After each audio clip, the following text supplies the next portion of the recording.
fade in, shadows flickering by the warm glow of candlelight, and the rustle of papers in a stately London mansion. Outside, horse-drawn carriages clatter along cobbled roads. It is the early 1800s, a world of poetry, invention, and rigid expectations, especially for women. Enter Ada Lovelace, a girl with grandeur in her lineage and a storm in her brilliant mind. Born Augusta Ada Byron in 1815, she was the only legitimate child of the infamous poet Lord Byron and the brilliant mathematician Annabella Milbanke. But Ada's childhood was anything but idyllic. Her father abandoned the family before she was even 1 year old, leaving Ada and her mother alone.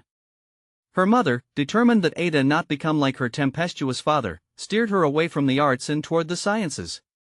Ada endured strict lessons in mathematics and logic. It was an unusual education for a girl of her era, and Ada soon used her rare training as a way to forge her own identity, part poet, part scientist. She would later describe herself as an analyst and metaphysician. As a teenager, Ada was fascinated by flight. She read voraciously, obsessed with birds, and even designed elaborate machines she called flyology, sketching out wingspans, engines, and fuel calculations. While her flying machines never took off, Ada's mind remained in perpetual motion, seeking out new ideas. Her education introduced her to Mary Somerville, a brilliant scientist and one of the few women admitted to the Royal Astronomical Society.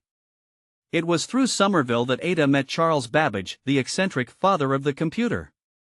Babbage was building the analytical engine, a steam-powered calculating machine more complex than anything the world had seen. Where others saw mechanical cogs and gears, Ada's imagination soared. She saw a machine that could do more than crunch numbers. It could, in theory, manipulate symbols, compose music, weave patterns. Babbage called her the Enchantress of numbers. Together, they began a friendship and collaboration that would change history. In 1842, Ada Lovelace undertook her greatest project, translating an Italian memoir on Babbage's analytical engine. But Ada did more than translate. She wrote a series of detailed notes, far longer than the original article, breaking down the mathematics, explaining possibilities, and, in one now famous section, outlining a step-by-step plan for the engine to compute Bernoulli numbers. This is now recognized as the world's first computer program. Ada's vision far surpassed her time. She foresaw an era when machines could process not only numbers, but also words, images, and even musical compositions. This was a century before the invention of the first electronic computer. No one listened then. Ada's ideas were relegated to the footnotes of history, unappreciated until the computer age began in earnest. Yet, Ada's life was not untouched by tragedy and struggle. She suffered from ill health, societal skepticism, and the weight of expectations as a woman in Victorian England. She married, became Countess of Lovelace, and had 3 children, all while fighting, sometimes literally, for her intellectual passions. Ada died at just 36, long before her ideas bore fruit. But time would prove her right. When computers finally arrived, Ada's notes were rediscovered. Engineers and visionaries, Alan Turing among them, praised her concepts as uncannily modern.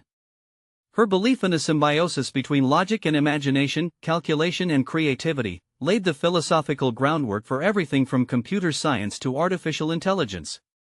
Today, Ada Lovelace stands as a beacon for anyone who dares to dream differently. She imagined a future where art and science meet, where technology is not just a tool, but a canvas.